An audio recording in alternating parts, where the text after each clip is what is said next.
बिस्मिल्लाहिर्रहमानिर्रहीम। अस्सलाम वालेकुम डियर स्टूडेंट्स। हमने 9th क्लास का चैप्टर नंबर 1 स्टार्ट किया था, मैट्रिसेस एंड डिटर्मिनेंट्स, जिसकी हमारी लेक्चर सीरीज कंटिन्यू है। प्रीवियस लेक्चर में हमने जो टॉपिक पढ़ा था, multiplication of a matrix with a real number, कि किसी भी मैट्रिक्स को रियल नंबर के साथ कैसे मल्टीप्लाई किया जाता है, या किसी भी रियल नंबर को किसी मैट्रिक्स के साथ कैसे मल्टीप्लाई किया जाता है, हमने अपने प्रीवियस लेक्चर में वो सीख लिया। आज का जो हमारा टॉपिक है वो है commutative law under addition and associative law under addition. ये हमारे दो सब टॉपिक्स होंगे। जो मेन टॉपिक है हमारा वो है commutative law and associative law of matrices.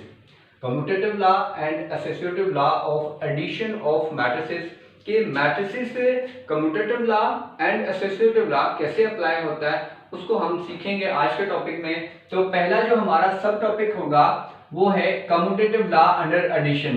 कि पहले तो हम जानते हैं कि कम्यूटेटिव प्रॉपर्टी क्या होती है। कम्यूटेटिव प्रॉपर्टी है, फॉर एग्जांपल आप कह सकते हो, इसको आप यूं लिख सकते हो कम्यूटेटिव प्रॉपर्टी को कि a plus B equals to B plus A. मतलब हमने क्या किया, लेफ्ट साइड पे हमारे पास लिखा हुआ है कि a प्लस बी और राइट साइड पे है हमारे पास b प्लस ए। हमने जस्ट ऑर्डर चेंज कर दिया, उन दोनों को ऐड कर रहे थे। लेफ्ट साइड पे भी एडिशन है और राइट साइड पे भी एडिशन है, just by changing the order. Order हमने चेंज किया तो क्या उसमें कोई डिफरेंस आता है या नहीं, तो वो हम आज सीखेंगे कि मैट्रिसेस के भी ऐड करने से क्या कोई डिफरेंस आता है। उनकी अगर हम पोजीशन को बदल दें और उनको ऐड करें तो क्या उनमें कोई डिफरेंस आता है कि नहीं, वो आज के लेक्चर में हम सीखेंगे। अब a प्लस बी और b प्लस ए का मतलब फाइल हमने मान लिया a हमारे पास 2 है और b हमारे पास 3 है। यहाँ पे क्योंकि b पहले लिखा तो 3 पहले होगा प्लस 2 बाद में होगा, तो आपको मिलेगा इस साइड पे भी 5 और यहाँ भी 5 मिलेगा। तो हम कम्यूटेटिव प्रॉपर्टी को यूज करते हुए हम क्या करेंगे, वही जो कम्यूटेटिव लॉ है वो एडिशन वाला, कम्यूटेटिव लॉ अंडर एडिशन, वो हम मैट्रिसेस पे अप्लाई करने जा रहे हैं। फॉर एग्जांपल हमारे पास दो मैट्रिसेस हैं। मान लिया मैट्रिक्स ए है हमारे पास 1 2 3 5 और मैट्रिक्स बी है हमारे पास 2 3 9 3। ये मैट्रिक्स भी है। हमें कम्यूटेटिव लॉ अप्लाई करना है। तो कम्यूटेटिव लॉ क्या था हमारे पास कि a plus B equals to B plus A. जब भी हम कम्यूटेटिव लॉ की बात करेंगे तो हमारे पास दो मैट्रिसेस होंगे। जब भी हम कम्यूटेटिव प्रॉपर्टी की बात करते हैं तो हमारे पास दो नंबर्स होते हैं, दो ही रकमें होती हैं। अब हम मैट्रिसेस की जब बात करेंगे तो मैट्रिसेस में हम जब कम्यूटेटिव लॉ की बात करेंगे तो वहां पे भी हमारे पास दो मैट्रिसेस आएंगे। हमने उनको ऐड करना है just by changing their orders. अब क्या करूंगा, ऑर्डर वो वाला नहीं जो हमारा टॉपिक है ऑर्डर ऑफ मैट्रिसेस, वो ऑर्डर नहीं चेंज करना। हमने जस्ट अगर पहले ए था तो हमने यहाँ पे बाद में ए लिख दिया। हम इनको ऐड करेंगे। क्या ऐड करने के बाद हमें जवाब जो है, आंसर जो है वो इक्वल मिलता है, तो हम कहेंगे कि मैट्रिसेस का जो एडिशन वाला पोर्शन है उस पे कम्यूटेटिव लॉ जो है वो होल्ड करता है, कम्यूटेटिव प्रॉपर्टी जो है वो होल्ड करती है। तो अब a प्लस बी और b प्लस ए, तो पहले मैं लेफ्ट हैंड साइड को अप्लाई करता हूँ। लेफ्ट हैंड साइड क्या है, a प्लस बी। आप इनको एक साथ लेके भी चल सकते हैं, एक साथ भी इनको आप जो है सॉल्व कर सकते हैं। a प्लस बी का मतलब है कि पहले a वाला मैट्रिक्स आपको लिखना है 1 3 2 5 और उसके बाद दरमियान में प्लस, उसके बाद आपको b वाला मैट्रिक्स लिखना है 2 3 9 3। अब इनको दोनों को ऐड करना है। और हमने इससे पहले जो अपने लेक्चर्स में पढ़ा था, प्रीवियस लेक्चर्स में, कि कोई भी दो मैट्रिसेस जब एडिशन के लिए कब कंफर्मेबल होते हैं, जब उन दोनों के ऑर्डर सेम होंगे। तो मैंने जो दोनों मैट्रिसेस यहाँ पे लिख रखे हैं, आपको दिख रहा है कि इन दोनों के ऑर्डर्स क्या हैं, सेम हैं। ये भी 2/2 का है, ये भी 2/2 का है। अब ये दोनों क्या हो सकते हैं, ऐड हो सकते हैं। तो मैं इनको ऐड करूंगा तो एडिशन के लिए हम क्या करते हैं, कॉरस्पॉन्डिंग एंट्रीज जो है वो आपस में ऐड हो जाती होती हैं।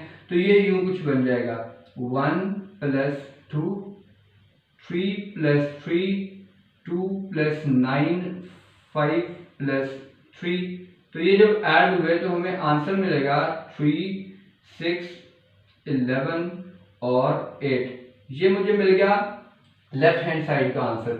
अब मैंने राइट हैंड साइड को सॉल्व करना है। राइट हैंड साइड मेरे पास क्या है, b प्लस ए, मैं यहाँ पे ये लाइन लगा रहा हूँ। अब राइट हैंड साइड को सॉल्व करने के लिए b प्लस ए है, तो पहले अब देखिएगा क्योंकि b है तो मुझे पहले b वाला मैट्रिक्स लिखना है। b वाला मैट्रिक्स है 2 3 9 3 प्लस a वाला मैट्रिक्स क्या है आपका, ये वाला 1 3 2 5, तो मैंने ये a वाला मैट्रिक्स लिख लिया। इसके बाद आपको क्या करना है, इन दोनों को ऐड करना है, तो ये हो जाएगा 2 प्लस 1। यहाँ पे आप देख रहे थे 1 प्लस 2 था जब a प्लस b था, अब 2 प्लस 1 बन गया जब हमारे पास b प्लस a था, तो ये 2 प्लस 1 हो जाएगा, ये 3 प्लस 3 हो जाएगा, ये 9 प्लस 2 हो जाएगा, ये 3 प्लस 5 हो जाएगा। तो इसका फाइनल आंसर हमें मिलेगा 3 11 6 सॉरी 8, ये 6 है। तो ये मुझे इसका फाइनल आंसर मिल गया। अब मुझे चेक करना है कि क्या मुझे लेफ्ट हैंड साइड और राइट हैंड साइड का जो आंसर मिला है वो इक्वल है, एक ही जैसा है। तो लेफ्ट हैंड साइड का आंसर मुझे ये मिला था, ये वाला मैट्रिक्स आपके पास लिखा हुआ है 3 6 11 8, और राइट वाला देखें तो सेम हमें वही उसका जवाब मिला। तो हमने ये सीखा कि जो मैट्रिसेस हैं उन पे commutative property, commutative law under addition जो है वो होल्ड करता है।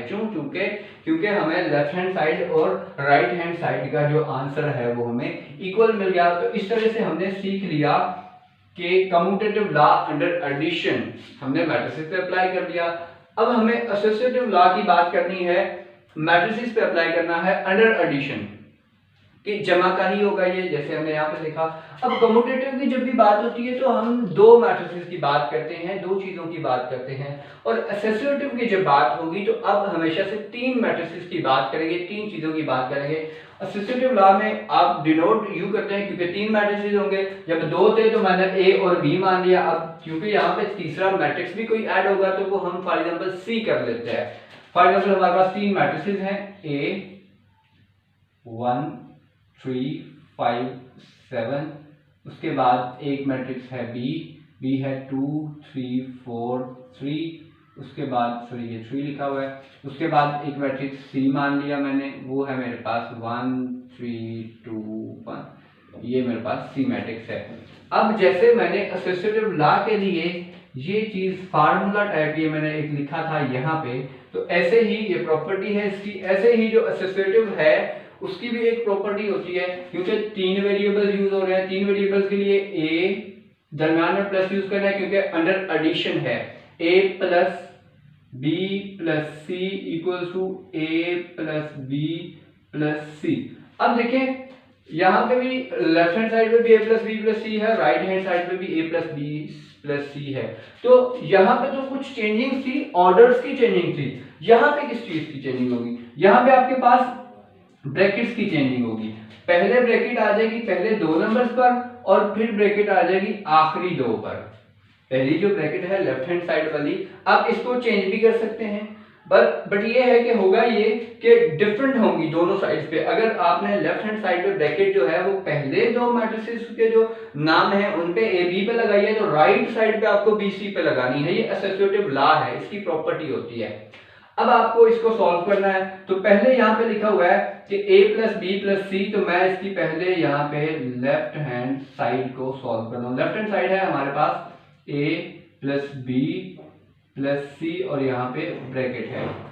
अब मुझे इसको सॉल्व करना है, मुझे दोनों साइड्स को सॉल्व करना है, मुझे दोनों आंसर्स इक्वल मिलना चाहिए, तब हम कहेंगे कि मैट्रिसेस जो है उन पे एसोसिएटिव लॉ जो है वो होल्ड करता है, एसोसिएटिव प्रॉपर्टी को जो वो है मैट्रिसेस होल्ड करते हैं। अब a प्लस बी प्लस सी की बात करूंगा तो ये a प्लस बी के होल में मतलब ये स्मॉल ब्रैकेट में लिखे हुए हैं दोनों a और b। a और b मैट्रिसेस मुझे लिखने हैं। a मैट्रिक्स है हमारे पास 1 3 5 7 प्लस बी मैट्रिक्स है हमारे पास 2 4 3 3। ये दोनों मैट्रिसेस लिख लिए। अब ये जो स्मॉल ब्रैकेट है ये मुझे यहाँ पे लगानी है इस तरह से। उसके बाद नेक्स्ट है प्लस सी, सॉरी सी की जगह आपको सी वाला मैट्रिक्स लिखना है। सी वाला मैट्रिक्स आपके पास क्या है 1 3 2 1, तो ये मैंने सी वाला मैट्रिक्स लिख लिया। नेक्स्ट स्टेप क्या होगा, हमने इससे प्रीवियस लेक्चर जो था उसमें भी हमने एक रूल डिस्कस किया था, बोर्ड मैथ्स वाला रूल। बोर्ड मैथ्स रूल क्या था कि B for bracket of division, M for multiplication, A for addition और S फॉर सब्ट्रैक्शन, जिसे आप माइनस कहते हो। तो उस रूल को फॉलो करो, तो आपको पहले ब्रैकेट सॉल्व करनी है। ब्रैकेट में है आपके पास ये दोनों मैट्रिसेस, आप इनको सॉल्व करोगे तो ये बन जाएगा 1 + 2 3 + 4, उसके बाद 5 + 3 7 + 3। तो ये हमारे पास इन दोनों को सॉल्व करने से ये मैट्रिक्स बना। उसके बाद क्योंकि हमने इनको सॉल्व कर लिया, अब ब्रैकेट खत्म हो जाएगी। उसके बाद प्लस ये वाला मैट्रिक्स 1 3 2 1, तो इसको सॉल्व करोगे तो फाइनल आंसर मिलेगा 3 8 7 10 प्लस ये वाला मैट्रिक्स C वाला 1 3 2 1। अब देखें, जैसे ये दोनों matrices inside the small bracket plus में लिखे हुए थे, हमने इनको ऐड करवा दिया। ऐसे ही हमें दो मैट्रिसेस मिल गए हैं, अब हमें इनको ऐड करवाना है। इनको कैसे ऐड करवाओगे? आपने कॉरेस्पॉन्डिंग एंट्रीज जो है उनको आपस में ऐड करवा लेने। तो ये क्या बन जाएगा? 3 + 1 7 + 3 8 + 2 10 + 1। तो इस तरह से इसका जो फाइनल आंसर बनेगा वो क्या बनेगा? 4 10 10 और 11। तो ये हमें लेफ्ट हैंड साइड का फाइनल आंसर मिल गया। अब हम एसोसिएटिव लॉ की और राइट हैंड साइड को सॉल्व करते हैं। क्या हमें ये राइट हैंड साइड का भी यही आंसर मिलता है? चलें जी चेक करते हैं। A + B B + C। तो अब B + C ब्रैकेट में है, तो पहले मुझे B + C को सॉल्व करना है। जब जैसे यहाँ पे हमारे पास A + B था ब्रैकेट में, तो मैंने A + B को सॉल्व किया, साथ C चलता रहा। ऐसे ही यहाँ पे क्या होगा? A साथ चलता रहेगा और B + C को हम आपस में ऐड कर लेंगे। तो A है, A मैट्रिक्स आप लिखोगे यहाँ पे 1 3 5 7, उसके बाद प्लस स्मॉल ब्रैकेट B है, B वाला मैट्रिक्स आप लिखेंगे 2 3 4 3, उसके बाद प्लस C है, C वाला मैट्रिक्स आप लिखेंगे 1 3 2 1। तो ये मैंने C वाला मैट्रिक्स लिख लिया। अब नेक्स्ट क्या होगा? ये स्मॉल ब्रैकेट क्लोज होगी। अब ये जो A वाला मैट्रिक्स है ये एज इट इज चलता रहेगा साथ, जब तक ये मुझे इन दोनों को ऐड करके एक मैट्रिक्स नहीं मिल जाता, जैसे हमने कम्यूटेटिव लॉ में सॉल्व किया था। अब इन दोनों को ऐड करूंगा तो वही मेथड हमारा कि कॉरेस्पॉन्डिंग एंट्रीज जो है उनको आपने ऐड करना है। तो इन दोनों को ऐड करने के लिए स्मॉल ब्रैकेट खत्म हो जाएगी, क्योंकि ये एक ही मैट्रिक्स बन जाएगा। एक मैट्रिक्स या एक नंबर पे ब्रैकेट नहीं लगाई जाती, हमेशा एक से ज्यादा नंबर जब होता है हमारे पास तब हम ब्रैकेट को यूज करते होता है। अब ये बन जाएगा 2 + 1 4 + 3 3 + 2 3 + 1। तो ये हमारे पास 1 3 5 7 ये वाला मैट्रिक्स A है आपका, जो चलता जा रहा है। और इस साइड पे आपका जो है ये मैट्रिक्स B + C, दोनों को ऐड करके सम करके हमारे पास एक ही मैट्रिक्स बन जाएगा। यहाँ देखिएगा, ये बन जाएगा 3, ये बन जाएगा 7, ये बन जाएगा 5 और ये बन जाएगा 4। अब मुझे इनको ऐड करवाना है। जब ऐड करवाऊंगा इन दोनों मैट्रिसेस को, तो ये मेरे पास बन जाएगा 1 + 3 ये 1 + 3 आ जाएगा, ये आ जाएगा 3 + 7 आ जाएगा, ये आ जाएगा 5 + 5 आ जाएगा, ये आ जाएगा 7 + 4 आ जाएगा। अब इनको ऐड करवाऊंगा तो ये मेरे पास बन जाएगा 4 7 + 3 10 हो जाएगा, 5 + 5 10 हो जाएगा, 7 + 4 11 हो जाएगा। तो ये मुझे मिला राइट हैंड साइड का आंसर। अब आप चेक करें कि क्या आपको लेफ्ट हैंड साइड का और राइट हैंड साइड का आंसर एक ही जैसा मिला है। तो मैं चेक करता हूँ। लेफ्ट हैंड साइड पे मुझे ये वाला आंसर मिला था 4 10 10 11, और राइट हैंड साइड भी आप चेक कर लो तो आपको सेम आंसर मिला 4 10 10 11। तो इस तरह से हमने सीखा कि मैट्रिसेस पे जो है वो कम्यूटेटिव लॉ भी होल्ड करता है और एसोसिएटिव लॉ भी होल्ड करता है। डिफरेंस इन दोनों में याद रखिएगा, डिफरेंस क्या है इन दोनों में? कम्यूटेटिव में हमेशा दो मैट्रिसेस यूज होंगी, दो हमारे जो हैं जो भी नंबर्स हैं वो दो यूज होंगे, और एसोसिएटिव लॉ में 3 एंट्रीज यूज होती हैं, 3 मैट्रिसेस यूज होते हैं। तो इस तरीके से हमने आज के अपने लेक्चर में जो है वो commutative law under addition of the matrices और associative law under addition of matrices सीखा। होपफुली आज का लेक्चर आपको क्लियर हो गया होगा। अगर कहीं से भी कोई भी प्रॉब्लम हो तो आप कमेंट सेक्शन में कमेंट जरूर कीजिएगा। अल्लाह हाफिज, थैंक यू।